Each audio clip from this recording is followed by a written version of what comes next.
Welcome to the Real Film Nerds Podcast. Well, hello, lovely listeners, and welcome back, or welcome to your first time enjoying the Real Film Nerds Podcast. This week, we are chatting about the incredible Christopher Nolan film, Oppenheimer. Mike, do you think it's a coincidence that this podcast number is 333 and it's half of 666? Do you think it's because the atomic bomb is going to end the world? No, I didn't think that at all. But I mean, that is an interesting look at it, Matt. That's pretty. Maybe it is a coincidence. Maybe it isn't. Mike, I don't know. Do you think I'm just have a dark personality and I just go to dark places, even though one of your sweethearts is in this film, Mrs. Emily Blunt? Yeah, I think you do have a dark humor sometimes. Well, thanks, Mike. I'm taking that as a compliment. I don't care what anybody else says. Well, all right, Matt. I think it's just better I get into the overview before we start talking about this movie, because I think we're gonna have a lot to say about this movie. We're going to have a lot to say about the Oppenheimers, especially the sex scenes. So, Mike, then I should ask you, what is the breakdown for the 2023 Christopher Nolan film? All right, Matt. So this movie, as you stated, is directed and written by Christopher Nolan. Also for writing is Kai Bird and Martin Sherwin. And this movie is starring Cillian Murphy, Emily Blunt, Matt Damon, Robert Downey Jr. Let's see. There's so many people in this movie, Matt. Scott Grimes. Yep. Kenneth Branagh. There's so many. Josh Hartnett. Just say everybody. Yeah. Just so many people. All right, and then this story of American scientist J. Robert Oppenheimer and his role in the development of the atomic bomb. Okay, Mike, so this is a 3-hour-long movie. Do you think it was worth it? Yeah, man, I loved it. The whole 3 hours, I was just enthralled. Like, I didn't have to go to the bathroom somehow in this one, and I was so glad that I didn't. You must not have brought in your typical bourbon and Cokes this showing. Yeah. I skipped the bourbon and Cokes and any beers. I just had a soda and popcorn, and it was awesome. Well, Mike, I think it was a little lengthy. There's a lot of important topics that were hit upon throughout the entire film, which we can get into. I mean, I guess it's kind of spoilers, but not spoilers, because this is based on a true story. So this stuff really happened. So I don't know how you really spoil it when it's out there. But I feel that it could have been trimmed the fat a little bit. I think if we were closer to 2 hours and 30 minutes, even 2 hours and 45 would have been a little bit better. But for me, it just got kind of lengthy. I'm not saying it was a bad movie. I'm not saying that at all. But I just think they could have trimmed the fat a little bit. This is actually one where I fought with myself for about 12 or 15 hours, sleeping and waking up the next morning and stuff, trying to decide on what I was going to rate it. And I had a tough time rating this one. Oh, okay. Matt, as far as, I guess, trimming the fat, there's only one scene that I thought was a little bit, shouldn't have been there. And it was just one of the early scenes with Oppenheimer and his brother in New Mexico with their good friend Lawrence, one of the other professors or doctors at Berkeley. And I don't know, I felt like that was just kind of it established that he really likes Los Alamos, but I don't know. I feel like you got that through other things in this before they moved, the Trinity Project to it, I think some of the hearing stuff could have been sped up. I think you could have trimmed some of the stuff out there that wasn't quite as important as other aspects of the hearing, because we understood what the hearing was. And I think the hearing was very important because it was during the time period with McCarthyism. And this was one of the early examples of McCarthyism. And I think it was smart that it was brought in on this film because it was a pivotal moment, because they basically tore down what was seen as an American hero at that time period, and they tore him down because of his possible involvement 40 years before with communism, which was interesting. Yeah. I mean, he did seem to kind of dance on the edge of the communism thing, but never really committed to it. I think he just liked entertaining lots of different ideas. He liked to hear a lot of people's thoughts. It's kind of what I got, at least from the movie, you know? Like, he just seemed like he was open to people's opinions about different things, and some of them he was just like, this is different.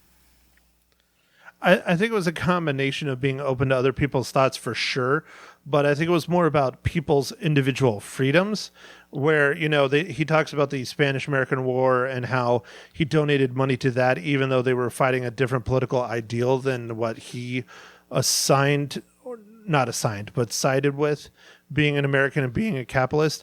I think he just didn't like the oppression of people in general, no matter what that government sect is, but especially did not like fascism. And I don't think he saw communism as oppression, at least not at first. Yeah. No, I think you're right. But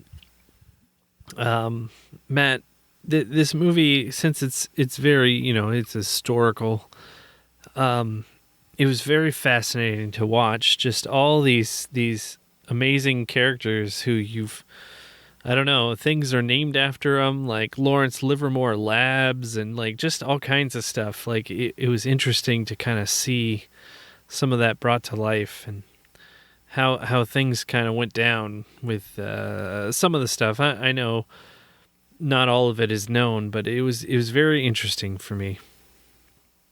Well, yeah, especially you being a big person of science and a big engineer type for a living, you know, it's a big deal for you. I mean, I thought a lot of it was interesting because, you know, I've been out to Los Alamos. I have never been to the Trinity site.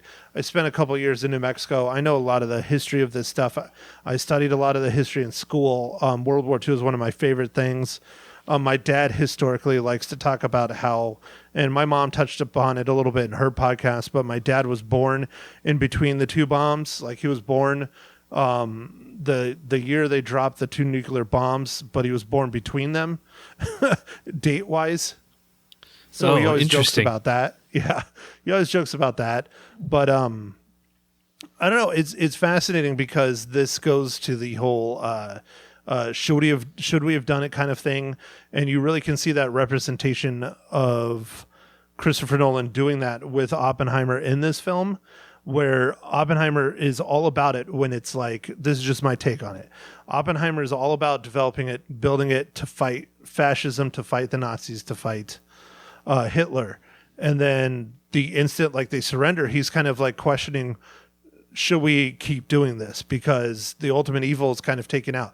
Yes, the Japanese have not surrendered yet, but that's another thing that's interesting to talk about. The Japanese and the firebombing and stuff, there's a lot of what ifs, but the government clearly kept pushing them with the project and kept saying they wanted him to do it. And, you know, he clearly, I don't know if he regrets it, but he definitely takes the burden on his shoulders that he took those people's lives on his shoulders. You know, he feels that he did that. Yeah, but at the same time, I kind of have this theory that in his mind, he was like, either I do it or someone else is going to do it. Well, he blatantly says that, especially when it comes to the Nazis and the Germans, because they were clearly on the road, and they talk about it at the beginning about how they're like, if we keep pushing, we're only 2 years behind. We're only 9 months behind the Nazis, you know, and then the Nazis like stop. And so, you know, and we take over Europe. We had VE Day, Victory Over Europe Day, and he's just kind of like, should we keep doing it since we took the Nazis out? And I think the reason why he kept pushing in a lot of ways, or not pushing, but he agreed to keep going when the government requested them to, is because they already went that far. It would be easier for other countries to figure it out, which later on we find out that Russia knew or eventually learned how to do it because of spies inside the Manhattan Project. Yeah. I mean, it makes sense. But Russia did have good scientists and stuff too. So like, it was both. Yeah, and they got a lot of people don't know this either. But the German scientists, when Russia broke apart, when Germany lost the war, and these German scientists that helped develop all these military weapons for Germany and the rockets and all that stuff, they got kind of spread around between the Allies afterwards. Hence the reason why we got the space program and Russia got their space program. And so although that influx of German intellect and technology that they were developing got spread out. So, even if they wouldn't have done it with the advancements they had from the spying, they would have figured it out eventually too. Yeah, no, that is what is extremely fascinating. Like, and like you said, our space program, one of the head rocket scientists was German. He was Werner von Braun. Yeah, very intelligent. He helped build the what do they call them? The V2 rockets, the bombs, the buzz bombs. That's what they called them, the V2 buzz bombs, where they launched them, which basically were the precursors to ICBMs. Yeah. Oh yeah. No. Yeah, that's one of the biggest reasons why we even have a space program. Yeah. Well, I mean, what's a rocket without ordnance? It's a spaceship. Yep. Yeah. But yeah, I mean, you and I both love a lot of that stuff, and it's just fascinating, And I think this movie was very, very good. There's parts of it that I think were a little lengthy, but Cillian Murphy, dude, if he's not nominated for an Academy Award, I'm going to be pissed because he did an amazing job. No, after I walked out of this movie, I was like, well, this is going to be nominated for a bunch of stuff. I mean, it was just really well done. Like, Christopher Nolan, I think he delivered. I really enjoyed this movie. Like, with Tenet, his last movie, it was really good. It had a lot of stuff going on, but I feel like it wasn't for everyone, and I feel like this movie is a lot more for everyone. And I think it's doing really well. I mean, it's facing off with Barbie, which is also doing really well, and we will talk about that one next week. FYI, we already told everybody that. Yeah. We'll talk about that one next week. We'll talk about what was it called? Barbenheimer weekend, where I didn't even know that was a term until one of my friends told me that. And I was like, what the hell is that? He's like, oh, I'm going to go watch Barbie and then Oppenheimer. I'm like, okay, cool. Yeah. That's awesome that you're going to the movies. Yeah. Apparently people bought in the same transaction a double feature to see Barbie and Oppenheimer. It's like 5 hours of movies. Dude, that sounds like your typical Monday, Mike. Right, dude. Yeah, of course. Back when I was single and I didn't have kids, and maybe when I wasn't working, sure. But these days, very, very busy. Hey, whose fault is that? I didn't make you do it. No, it's completely my fault, and I'm okay with it. It's a lot different life now. As you can tell, folks, his kids are not teenagers yet, so that's why he's still okay with it. Yeah. Soon I'll be watching the movies with the kids. Yeah, I still think you might want to wait until Oppenheimer. I mean, unless you want him to, see Florence Pugh nude. Oh yeah. Well, dude, so I didn't know a lot of the actors that were going to be in this. I was really surprised by Florence Pugh being in it. I didn't even know she was in it. I had no idea. Yeah, I slacker. I knew she was in it, and I knew that there were sex scenes in it with her. And now, it's like the weekend after the debut, and now everyone's having an issue with the sex scenes. But whatever. I think they were warranted. Why are they having issue with it? I thought they were fine. I don't know. I didn't read the articles. I just know that there's a bunch of stuff that started popping up, and I'm just like, I don't know. All right. Maybe it's because it's a 3-hour long movie that everybody should see, and it's rated R, and the sex scenes are what make it rated R. Well, was there some cursing? Dude, there was some cursing, I think. I'm sure there's cursing too. Yeah, but yeah. All right. Well, Matt, I think I should have brought this up earlier. I need to know what you're drinking, dude. What are you drinking this morning, evening, or afternoon? Well, Mike, thank you for asking. So, because I am on vacation and trying to record this podcast in a strange location, which you will hear more about with Ma Henshaw Loses Her Cookies after this, because I recorded Ma Henshaw Loses Her Cookies early, and now we're recording Real Film Nerds. But I just went to what I could afford cheap in California. So I have, and also cans, because I wanted cans so I could take them to the beach. But I just have some Michelob Ultra. Oh, Michelob Ultra. Interesting, dude. All right, cool. Yeah, that's a good beach beer, though. Yeah, it's light when on a hot day, and I can have them in cans, so I can have them on the beach. I don't know. We'll find out. I haven't gotten yelled at yet, so. Yeah, you should. Well, I don't know what it's like in Cali, but in other areas in the country, it's fine to have cans, just no glass. Yeah, well, that's typically what it is. That's what it is in Prescott when we go to like the lakes and stuff. Like they don't love that we're out drinking, but they're, as long as we have, cans and we have them tucked away, they're fine. All right. Yeah. No. Cool. Well, Matt, guess what I'm drinking? So I got this. Maybe this will be a regular thing now, but I got some more Sweetwater extra pale ale 420. Oh, well, dude. So that's what, 2 weeks in a row or 3 weeks in a row? Maybe 3 weeks, dude. I don't know. I'm trying to make the, I buy these 24 pack and they're all tall boys. So it's kind of nice. Dude, that's a lot of beer. That's really like a 48 pack. Yeah, dude. It's awesome. So, okay. All right. Speaking of packs or 6 packs. No, that doesn't work because I don't have one of those. I have a keg and I think you probably have a 12 pack. Maybe. Anyways, Mike, what is this week's incredible dad joke? I got dad jokes. I don't think they understand, though. Gotta think I'm funny. Other people never laugh, though. Dad jokes. Dude, you're probably going to get this one. But what game does this guy love to play? I'm trying to think of something dirty, but I probably shouldn't say something dirty. I don't know. Basketball? Twister. Why does this guy play Twister? Oh, because of the... Okay. I was thinking like the sun and the moon and that kind of sky. Dang it.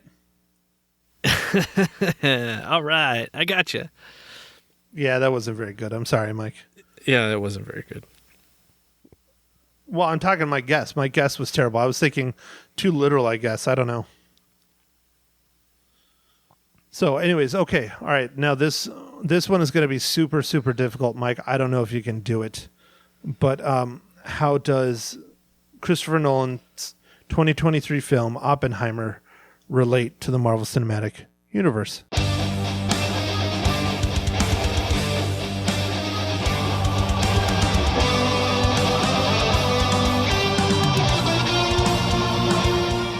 All right, Matt. Yeah, this one was super difficult, but apparently Robert Downey Jr. was Iron Man.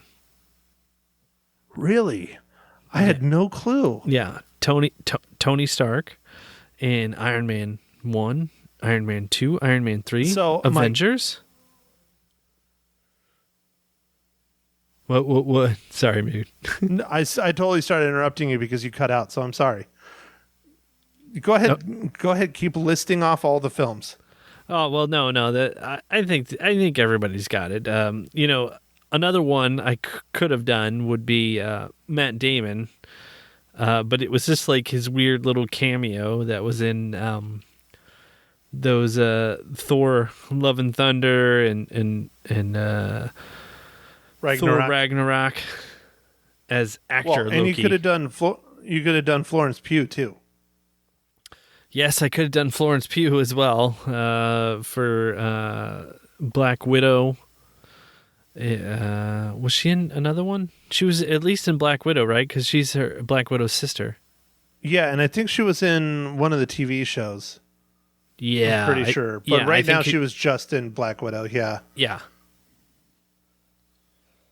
But yeah, there's a lot of MCU tie-ins in this one for sure. Yeah. No, but you know, all right. So Matt, I guess now that we're in the spoiler section, talk about the nudity scene, Matt. Why do I need to talk about the nudity scene? We talked about it earlier. Well, you seemed like you really wanted to get into it. No, that's the only thing. Okay. All right. So this is where my rating system goes. I've explained it before. For me, and this is why I struggled with rating this one. For me, if I'm going to give a film a perfect score of a 5, that means everyone needs to go see it. And the nudity scenes, which I love dearly, of course, everybody loves nudity, especially Ma Hinch. I mean, oh my God. But this one is hard to recommend because high school kids can't go see it because of the nudity. Christian people will be offended because of the nudity. So it's just like I struggled with that. And then the length. And so, you'll hear my rating here, later on, but I struggled because I really bounced between a 4, 4.5, and 5 on what to rate this film. And I mean, literally on Friday, I was pulling up to the radio station and I still hadn't really decided what I wanted to give it. Just because I kept going back and forth because it's a fantastic, incredible film.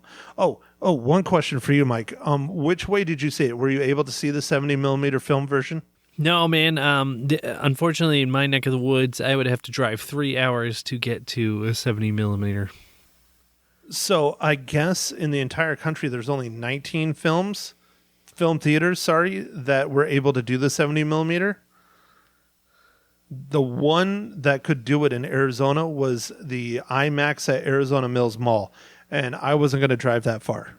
Oh, dude, that's awesome. It's awesome that it's the Arizona Mills Mall. Yeah. And the other crazy thing, too, is my brother-in-law wanted to go see it in 70 millimeter, and he was willing to drive because it's only like an hour and 15 for him to drive to the east side. But the problem is when he was trying to buy tickets, it was sold out. Yeah, like, man, it's funny because Arizona Mills, we went and saw the movie that made you vomit, Blair Witch there. Oh yeah, dude. Oh yeah, I've seen a bunch of movies at Arizona Mills actually, but that was the one that made me real sick there. Yeah, and I remember driving from our hometown 3.5 hours to go watch Star Wars Episode 1 in the Arizona Mills Mall, and then being really disappointed with it. I just remember when it comes to the Star Wars stuff, I remember us standing in line in high school when they re-released the originals. And we were standing in line outside of Uptown 3. And I was working, and everyone else in our little group wasn't that night, or they weren't at least at that time. And I was working still at the restaurant, and I come rolling up. Like, I stood in line for like 20 minutes, and we went right in. And you guys were like, God damn it. Oh yeah, dude. I actually remember that, dude. You were working. We were all working. We just didn't work that day, I think. It was something like that. And I worked until it wasn't a midnight showing, and I show up at like 11:30 in my uniform from work, still smelling like tacos. Yeah, dude. It was ridiculous because you just rolled up and you're like, hey, and then walked right in. I know, you guys were so mad. Because we'd been there for hours. I know, I felt bad. I should have just taken it off of work. If I was as smart and hardcore as I am now, I would have just taken it off work. Or now I would have just brought my laptop and sat there and worked. Yeah. Well, anyway. No, it's just funny, man. Arizona Mills, that mall to me it's a interesting thing because we would go there. It was like a destination place. So Anyway. Now it's kind of a shit show. It's not horrible, but it's not great. But one thing that I found interesting, Mike, did you ever go to the Arrowhead Mall? Arrowhead Mall. Where's that one at? It's in Glendale, Peoria kind of area. It's off of Bell Road in the 101. I don't think so. So I went there 3 or 4 weeks ago with my sister and my family and stuff when I was down. I was at a Rattlers game, and I shot the game the night before, and they wanted to go get lunch. They went over there, and I don't remember if we saw a movie or what, but I was shocked, dude. We could not find a parking spot anywhere. That place was packed on a Sunday.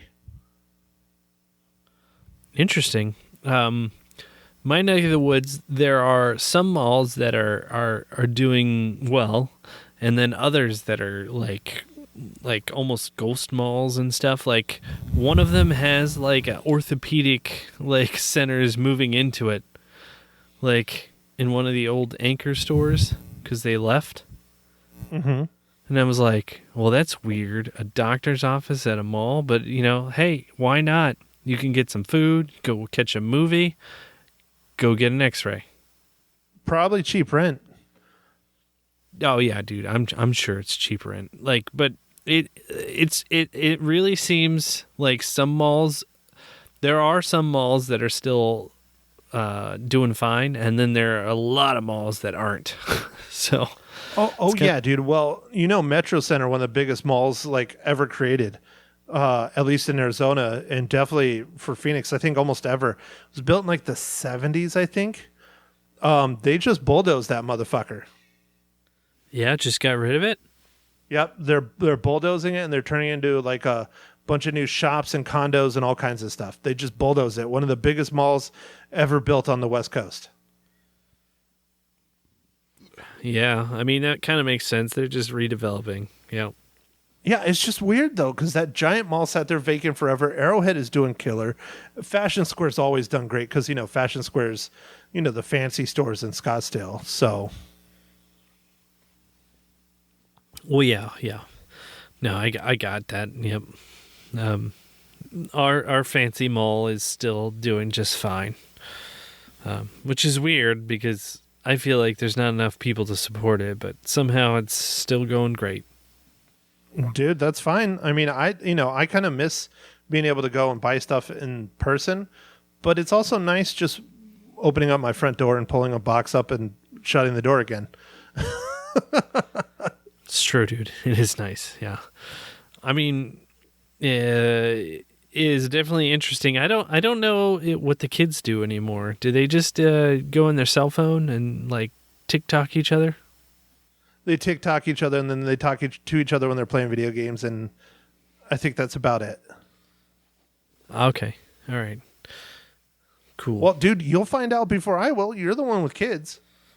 Yeah, but by the time my kids are old enough to do the TikTok-y, there's going to be something else. It's going to be called the Taka Chak. I don't know. There's going to be some sort of other social something. Taka Chaka brain implant? Yeah. And you'll just think? There's going to be like the Matrix or something. Oh, there you go. Yeah, the real life Matrix. Oh, dude, what was that Bruce Willis movie where they had that?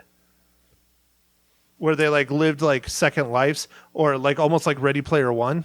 Yeah, I think it'll be more like Ready Player One than the Matrix. Surrogates? Like you'll know. Was it? Surrogates is the other one. Yeah. But I think it's going to be more like Ready Player One, where you're going to be able to jump in and out of a video game, and you're going to live in the video game. You know what I mean? Yeah. I was watching. Oh shoot, I can't think of the name. There's a show on Prime that I was watching that is very much that, where people go and like play video games and stuff, and like almost live lives in like cyberspace. Also, there was that. Oh man, I'm trying to think of the name of the movie. It was really violent. It was where that cuts it down. Well, it was like it was your classic scenario of like death row people, but you could like control them, and it had the Dexter guy in it, and That wasn't that the one we reviewed with Harry Potter, Guns Akimbo? No, Gamer. It was called Gamer. Gamer. Yes, Gamer. Dude, Gamer. Yeah, Gamer. well, Guns Akimbo was like that, except for they bet on people doing that. Yeah.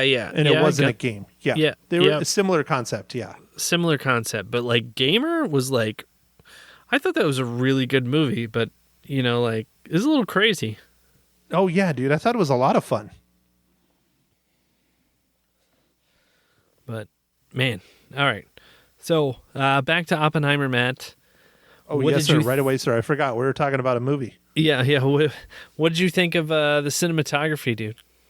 Oh, it was incredible. Christopher Nolan knows how to work a camera. That's the thing. He's a really good director. He's a really good cinematographer, and he's a really good writer. He wrote most of the script on this, adapted from a biography from 2004, 2005, something like that. Yeah, and I think he just knocked it out of the park, man. And I like the idea that from Oppenheimer's point of view of the story, it's in color. And from Strauss's point of view, it's in black and white. Yeah, no, it was brilliant, dude. Really, really good use of the media. Yeah, and it's typical Christopher Nolan. Christopher Nolan loves to play with time. You know that from Tenet. But he plays with time again in this one. Now it's more linear than Tenet for sure, but he still jumps around quite a bit. That's why you have the black and white and the color to help try and guide the viewer. Yeah, it was interesting to see that because Oppenheimer was who he was, there were just certain things that like kind of fell into place. But it was real for me, Matt, being a recent parent. It was real interesting to see when him and his wife first had their son. And what they ended up doing is like letting some other people raise him for a couple months while they like recovered from it, kind of. Well, I think a lot of that was his wife recovering, and he was working too much, and so he wasn't there. And she asked him to step in to help, and he couldn't do it. He was too busy, developing the atomic bomb and all that other stuff, and teaching college courses and all that. And he said, here, can you just take him? Just take him. And it worked out, luckily, thank God. I mean, and you see the kids later when they're at Los Alamos. So it wasn't forever. It was just for a short period of time. But it was enough to, for them to get their bearings together. Yeah. I think maybe some of that have to do, there's the postpartum depression or whatever that some women... yeah, that's for sure. Yeah. That suffer. But I think at that time they didn't have a name for it, or even like... it wasn't a thing.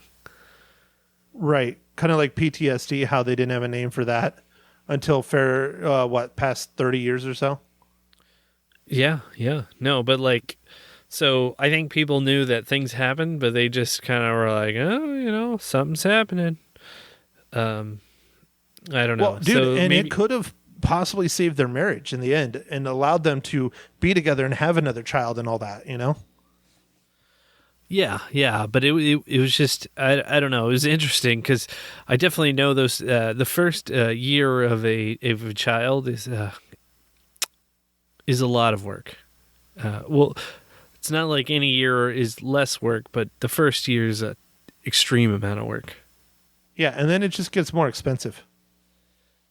Yeah. I mean, it's always expensive, I think, but it just increasingly gets more, like cars and college. Correct, but yeah. Anyway, the no sleep, Matt. Like you've experienced a little bit just recently, the sleep deprivation that like my wife felt was she was like, okay, I totally understand why they use sleep deprivation as a torture now. Because after like 2 months, I don't sleep as it is, but having a crying and screaming baby all the time when you're awake on top of not sleeping is so much worse. Yeah. I think my wife went 2 months with not sleeping more than like 2 hours. Jesus. How the hell is she still vertical? Yeah, no, it was well, that's why it was rough. It's okay, man. You just kept working. That's what I see how it is. You didn't want to go home and you didn't want to help Megs. And so she's going to have her payback, Mike. You'll get it. You'll get it one day. This was the pandemic, dude. I was home. Sure, Mike. Stop lying. We all know you were on your trip or whatever. Whatever. Yeah, I was on my trip next to her. No. Don't worry, man. Mags, I got your back. Don't worry. I got you. All right. So, I don't know. Christopher Nolan does an amazing job. The story was really amazing. The character development was good. The visual effects, I thought, were pretty good. I kind of wanted a little bit more from the actual explosion, Matt, but I felt it was good. Do you think it was not as good because of the absence of sound? I thought it was fantastic that he chose to do it that way. No, I thought that was brilliant. The way that he presents stuff, it was really well done. The movie is very impactful. The ending, Matt, with the kind of celebratory speech, but not. I mean, I guess that was very interesting. That was interesting. Are you talking the speech to everyone that worked at Los Alamos? Yeah, like Okay. like in the. It was almost like a pep rally, kind of, but like not, and like. Oh, it would be such a weird thing. Like, I don't even know how I would feel about it. Like put yourself in that situation. You worked on this project and everything worked, but it ended up being the death of all kinds of people. Yeah, of literally almost 100,000 people in two failed swoops. Yeah, I think that's why, and I think that's how Christopher Nolan illustrated it so well, is Oppenheimer is kind of beside himself, watching people cheer and celebrate, and then people break down and almost suicidal. They're so depressed.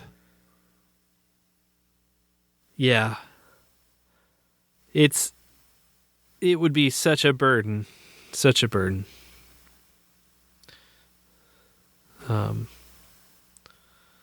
But if he hadn't done it, someone else would have, and it might not have been America. Yeah, it could have been a whole heck of a lot worse. But I mean, I don't want to get into the history too much about it. I mean, they brought it up a little bit about how when they dropped the bombs, they were all sitting around in the committee deciding if they were going to do it or not. And even Oppenheimer himself brings up the firebombing that had gone on in Japan. I mean, they killed hundreds of thousands of people firebombing freaking Tokyo and Japan and during World War II. And they're like, dude, they're beaten down already as it is after the firebombing. And now you want to drop nukes? Do we really have to? Do we really need to? And we never got that answer because they just did it. So that's like one of the biggest kind of topics surrounding World War II. If we would have just left it alone and not dropped them, would they have surrendered because of the firebombing? Because, dude, all their homes are paper and bamboo and wood. I mean, literally, they were lighting entire cities on fire. I mean, it was intense. I don't know. Yeah, I guess it's hard to say, but they... Well, that's the thing. Nobody knows. It's a huge controversy. So somebody made a decision, and it ended up getting to Japan to the right, or well, I don't know if it's the right decision, but to quit. Yeah, they surrendered. Yeah. So, but yeah, no, it's a fascinating time period to study and learn about, and it all happened. The people that were alive and did all this stuff, they're not with us really anymore because it's, people from World War II are, dying every day. The greatest generation is going away. Yeah, there's not very many left. But I did happen to see one of my neighbors who fought in World War II. He walks the neighborhood. He's very old. And I saw him today. So. Oh, cool. Yeah. Dude, yeah, you should ask him. That would be interesting. Ask him his thoughts. He's like, I think he's like 96, dude. He's like walking around the neighborhood. He still drives. I don't know if he should be, but he still drives. And like, just, I mean, it's cool, but wow. So, okay, all right, Mike. So what are we going to talk about next week? We already talked about it a little bit earlier, but why don't you tell our lovely listener that's left? Oh, so we're talking about the other half of this weekend. The Barbieheimer weekend. We are going to talk about Barbie, the movie that just came out, as well as this movie and did gangbusters. And I'm going to say I think it's going to be an interesting talk, man. I think it's going to be interesting. Well, I know you've seen it already. I have not. I'm going to try and go see it out here in beautiful Southern California if I can. But so far, I have not been able to do anything fun. I've done nothing but work for 2 days. So I don't know. Maybe I'll see it. Maybe I won't. Yeah. So I have seen it. It is interesting. And when I went to the movie theater to see Oppenheimer, it was the Thursday night, like I like to go to, as well as Matt, you do the same. Oh, yeah, I did Thursday night Oppenheimer. Uh-huh. Yeah, but when I went there, holy crap balls, it was pink. And I was like, so I guess Barbie's going to do okay. And then when the results came back, I was like, yeah, that makes sense. Because, man. So, my experience was different. Oppenheimer was jammed at my theater.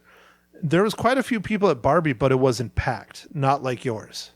Yeah, my theater, it was like, and the interesting thing is, Barbie is about 2 hours. Oppenheimer's 3. So they're fighting for screens. And the movie that's 2 hours, you can do a lot more 2-hour showtimes than you can 3-hour for the same screen, just because of, time. Correct, yeah. So it seems like Barbie was like guaranteed to be number one because they just played it more. There was just more opportunities for butts and seats. Interesting take on it. Interesting. Yeah, like they, in some ways, I don't want to say this quite like this, but they made it easier for Barbie to be number one. So you're saying the game was rigged? But at the same time, Oppenheimer's 3 hours. You can only get like 4 or 5 showtimes, where you can probably get 6 or 7 out of Barbie. Yeah, that's a difference. That's a big difference in a day. So, but when I went and saw Oppenheimer, oh, it was awesome, Matt. Every single person wanted to be there and was awesome. There was no cell phones. There was no kids. It was great. Like, everyone was like enthralled with the movie, and I was like, yes, this is what movies are supposed to be. So that's how mine was, except for one of my friends that came with me who fell asleep and kept talking during it. But I don't think you knew what he was getting into when he went to saw it. I don't think it was his kind of movie. So I take the blame for that one. Yeah, dude, you should. Come on, man. I do. I feel gotta give bad him a little bit of a... Well, dude, I just invited him, and I thought he knew what the hell it was. But he fell asleep, and it was just not his thing. But it got him out of the house, and he's in a low point of his life. So, but everyone else in the theater, as full as it was... I mean, you could hear a mouse fart. I mean, it was awesome. Yeah, that was my experience, and I love that too. It was like, yes, all these people want to be here, and it's awesome. Like, there's just I don't know. I feel like I'm just stupefied when people like show up to a movie and they're like just surfing Instagram or whatever, and like, well, what are you doing here? Plus, you paid for this. What are you paying for? Right, exactly. Yeah. Like, you could sit in your car and look at Instagram, or you could be at home and look at Instagram. Like, you don't need to be on your phone right now. So, okay, Mike. So, I think we need to figure this out. I'm interested to hear your numbers, but I have a pretty good guess. Mike, how many reels do you give Oppenheimer? Oh, I'm giving it 5 reels, Matt. I know that you have some standards about nudity and things, but no, I'm just giving it 5 reels. Well, dude, it's not standards about nudity. It's just I'm really about, if I'm going to give something a 5, like it needs to be a movie that everyone can see and no one should miss, which I really think this movie is. But again, there's things I pointed out. Like I think it's a little lengthy. The nudity scenes are not going to make everybody want to go see it. So, I mean, I give it a 4 out of 5. Okay. Dude, it's fair. It's fair. Yeah, I think it's an incredible film, and it's definitely Christopher Nolan's attempt at trying to get a bunch of Academy Awards. But I like a lot of his other films better, to be honest. Oh, okay. But Cillian Murphy killed it, and the cast was amazing. The scenes were amazing, the sets, everything. Dude, this movie is the complete package. This is why I battled with it, going between a 4, a 4.5, and a 5, because I love so much of it. But I have that whole thing where I'm like, no, I really want it to be something that everybody loves. And I had my issues. You just heard me and Mike rant about it, and malls and movie lines and history for the past 40 some odd minutes. So I'll just leave it alone. Yeah. All right, dude. Well, we'll be reviewing Margot Robbie and what's the other guy? Who's Ken? Oh, jeez. You're going to make me look that up, Mike. How dare you? You mean no, Mr. Ryan Gosling? Yeah, Ryan Gosling. I thought you'd know it off the top of your head. Hey, girl. I do. I'm just giving you shit. Okay, all right. So Margot Robbie and Ryan Gosling's latest Barbie, and I think we're gonna have some fun with this, Matt. I think you're gonna like it. You think I'm gonna like it? Okay, Mike. How many reels am I gonna give it? I want to hear your guess. Ooh, now this is tough. I think you're gonna give it 4 out of 5 reels. Okay, all right, Mike. Well, for those of you who are interested, you'll have to come back next week and listen to our review of Barbie to hear how many reels, or you could just listen to the radio on Friday. Either way. All right. Well, I guess with that, man, I'll wrap it up. We've gone a little bit long, so thanks for listening, everybody. And, make sure you go out there and catch a movie. Both Barbie and Oppenheimer are great. The new Tom Cruise Mission Impossible is also great. So was it Rogue? No, it's not Rogue Nation. Oh, shoot. What is it called? Mission Impossible Dead Reckoning Part 1. Yes, Dead Reckoning. Yes, Dead Reckoning. It's awesome. I think because those movies are in the theater, everything else has gotten pushed out. So those are the ones you can choose from, and go have some fun. All right. I don't know, dude. If I'm going to spend 3 hours, man, I think I said this on the radio. If I'm going to spend 3 hours, I'm going to go to Dead Reckoning. I mean, that's what that movie's made for theaters, man. Although I gave it the same rating. I gave it 4 out of 5. Or did I? No, I gave it 4.5. I think I gave it 4.5. Yeah. Okay, well, there you go. There's my answer to it. Okay. All right. I'm just a sucker for Scientologists. You sure are. Where's John Travolta at? Anyway. In the closet.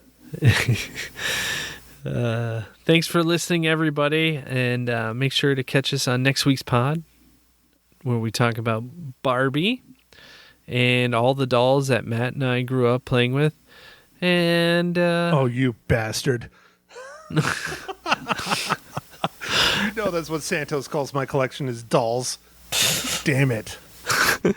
All right. Well, with that, I'll let everybody go. Make sure to follow us on Instagram, Twitter, and Facebook.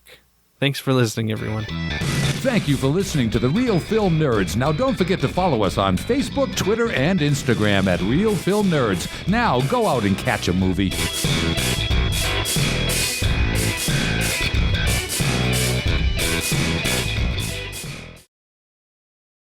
Welcome, everyone. This is Ma Hinshaw Loses Her Cookies, number 23 Oppenheimer. Are you going to introduce Matt. me or not? Oh, you were almost did. Okay, I said Matt. You could say joining me is my illustrious son and incredible host of the Real Film Nerds podcast, Mr. Matt Hinshaw. But you don't do that. You just say Matt. Like I'm some dog. You want me to bring a biscuit to you? Okay, no. How dare you? Okay. You're so mean. No, okay. I need to say. You say it's already done now. We're moving on. Next part. We're moving on now. Okay. So, Alrighty. for those of you who do not know, we are not in my typical format where I'm sitting in my office in my lovely home enjoying peace and quiet. I am with my mother in Southern California on a quote-unquote vacation. I've done nothing but work since I got here, and I didn't really even sleep. And when I did try to sleep, there was a young child that decided to bawl her freaking eyes out and ears out and brains out and whatever else. So, yes, I'm quite ornery for this delightful podcast. So, Ma Hinshaw, this week we talk about Oppenheimer, directed by Christopher Nolan. Yes, and Christopher, job well done. Okay, so this is your podcast. Why am I doing all the work? You need to do the heavy lifting. Get to work, you old lady. Okay. This is a marvelous movie. It is fantastic. The actors are really, really amazing. Cillian, I think his name is pronounced. Yes, Cillian Murphy. Is just, I can't believe it. He's Irish, and how he did not have any accent at all. He acted perfectly beautifully as Oppenheimer. He looked like him. He held his body like him. I know there are photographs that he probably used to copy his stance. He was just over the top good. Then there was Don't hurt yourself. Emily Blunt. Well, yes, she was great as Florence Kitty, Pugh? his wife. But then, Louis Strauss's, and I can't think of his. Downey Jr. Robert Downey Jr. Robert Downey Jr. Couldn't You could think have of just said Robert. Iron Man. I was almost going to. But anyway, I watched the entire movie and said, my gosh, the guy who's doing Louis Strauss is so good because he has a very large part in the movie. And I don't know who that is, And then when I looked it up, I said, you are kidding me. That's Robert Downey? Oh my gosh, he was so very good. You're not the only person that I have heard that from, that people didn't even recognize that he was in the movie. I mean, Nope. I don't know how you don't. Yes, they did a very good job with the makeup, but Robert Downey Jr. is getting older, so I understand he might blend in a little bit. Although the thing that I thought interesting was, I wouldn't say he was ever really bulked up during Iron Man. I mean, he was fit. He looked good. Not that I'm one to judge a man, but in this movie, he definitely looks like a retiree. Or at least the costuming they did makes him look that way because he looks very frail. I guess frail is a good word. He's not like senile like frail, but he's definitely supposed to be probably in his 70s, and he looks it. And I think they did a good job. That body carriage, of him was of an older person. Tremendous acting. The movie was so interesting. I was alive when the bombs were dropped. I was born in 1942 and had no idea of any of how they did things to create the bomb. I was a child. I just heard my mother tell me, oh, they dropped the bombs. And then all of a sudden, my school, they were saying, now, if we get attacked, you need to crawl under your desks and cover your heads and all this. And all of us kids, we got so scared and we didn't know why. It was very interesting, but it kind of blew me away to hear Truman and his debating about, well, he really didn't debate. He just said, I want this war ended. And I think it's an education. I don't think all of the movie was true. Wasn't it written, but a lot of it was fact. Right? It's a biography, Mom. It's based on a novel of the life of Oppenheimer. So if it wasn't true, it probably wouldn't have been in the film. Okay, so they might have exaggerated some things. Yes, exaggerated maybe. Yeah. But it's true. Everything that happened supposedly happened. Mm-hmm. But I will say, when you go to this movie, you need to concentrate, listen to the dialogue. But what really got me the most was when they took the bomb and they put it in and closed it up and everything, and people were just touching it. And then when they exploded it, they were not very far away from it. And later we all learned about fallout and how sick it can make you and it can kill you. It did kill my uncle eventually, who was 5 miles from one of the atomic bombs that was let off in Nevada. But here they were, and I don't think they were 5 miles. Do you, Matt? I don't know. I didn't look it up, but of course that's not what they show in the film. But Mom, you have to understand, in the 40s, uranium, plutonium, all those other nuclear-based elements, nobody knew what they did. They were fairly new. They were not really well known. They were recently discovered. I don't remember when. Oh, so I think he discovered one. No, I don't think he discovered the elements. No, you think it was Einstein? Well, Mom, they're elements. How do you discover plutonium and uranium when you mine them out of the ground? Yes, that's right. And where is most of it mined out of? At least in the United States. I don't know. The Navajo Nation. I was thinking, I know it was in New Mexico. Yes. Well, actually, Arizona and New Mexico and Utah, because that's where the reservation is. Okay. And a smidge in Colorado, but not really. Anyways, so yes, so they didn't know what these radioactive elements did before or after they were activated, because those elements create issues even when they are not exploded.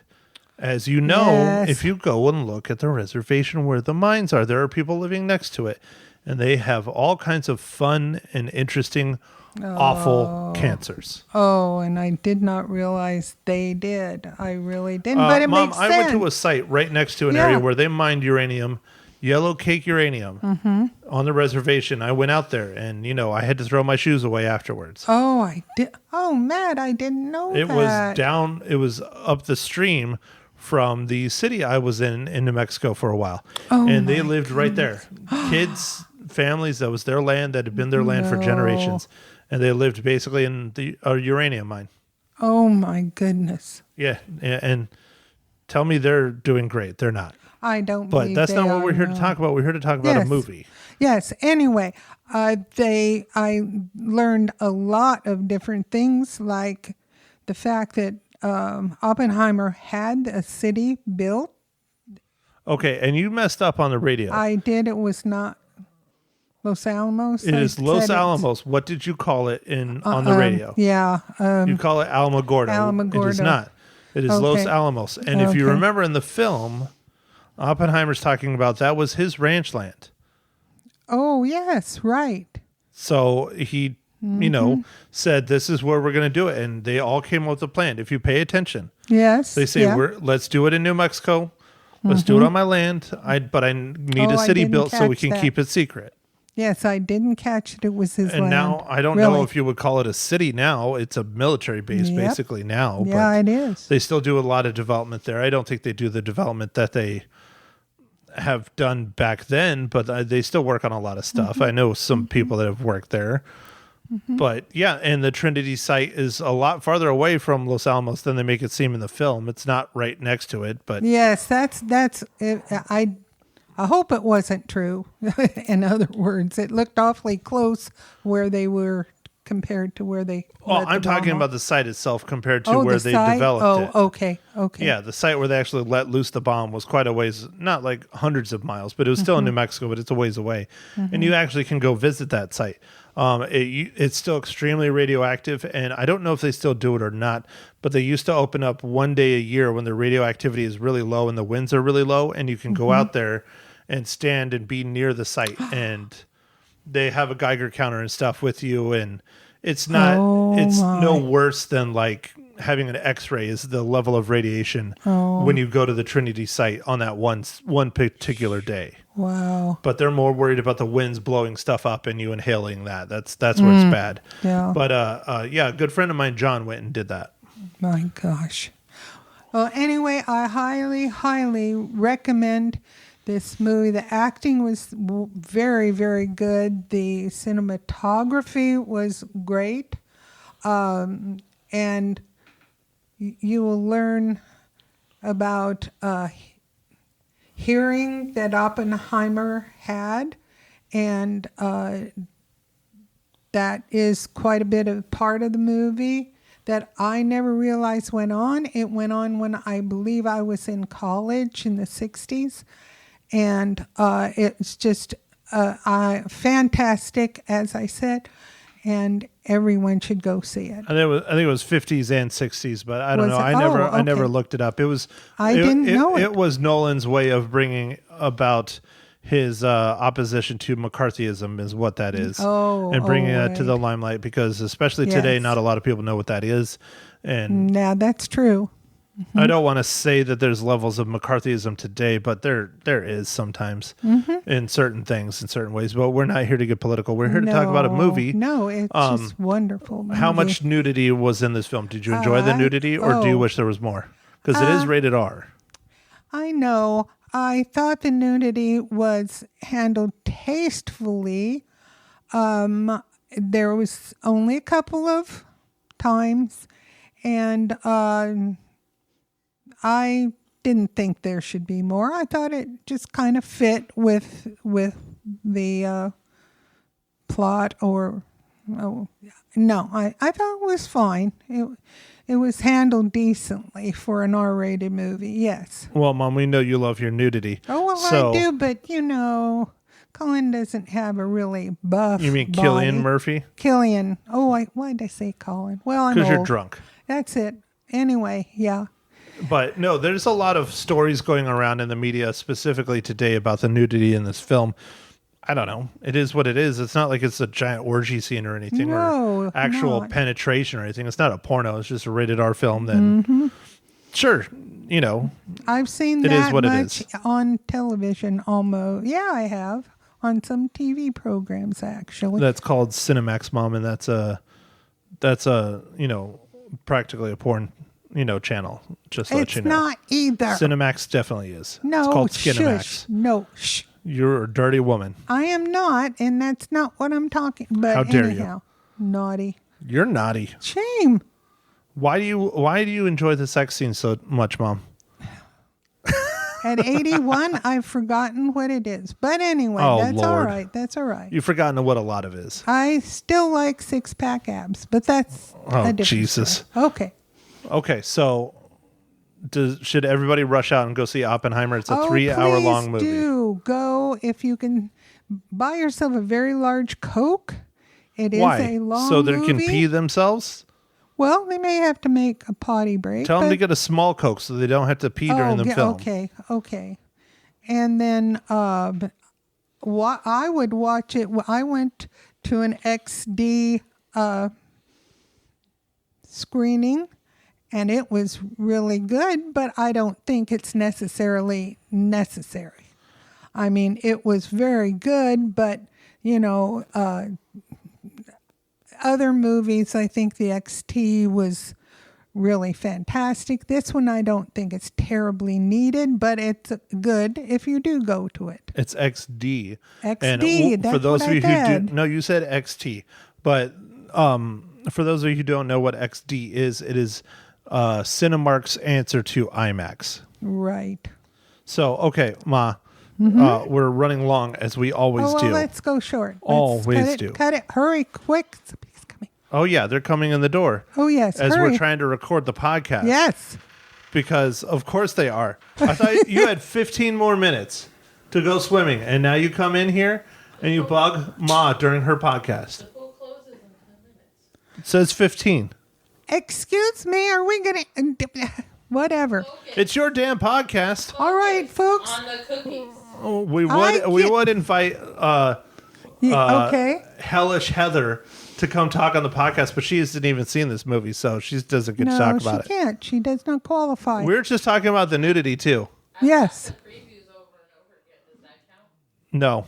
And no one hears you, by the way, when you talk from that far away. So, Ma, Oops. why don't you give your rating? How many All right, cookies? Ma Hinshaw gives a rating of 5 cookies to this movie. Everyone should go see it.